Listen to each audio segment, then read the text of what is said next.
और आपकी एक और गर्लफ्रेंड है मुनव्वर, एक्स गर्लफ्रेंड है, प्रेजेंट गर्लफ्रेंड है। एक्स। क्या आपने इनको कभी शादी कमिट की है, रिलेशनशिप कमिट किया है?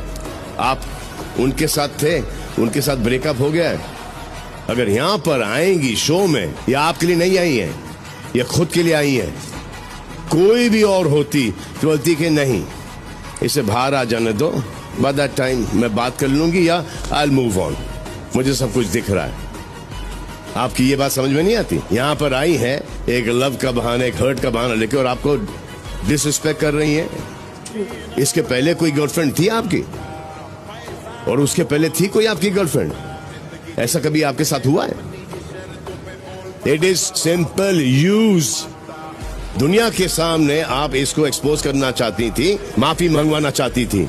अगर मैं मुनव्वर की जगह होता, मैं बोलता हाँ है, आगे बोलो, क्योंकि मुझे आपका इंटेंशन एक सेकंड में समझ में आता। It is done, finish.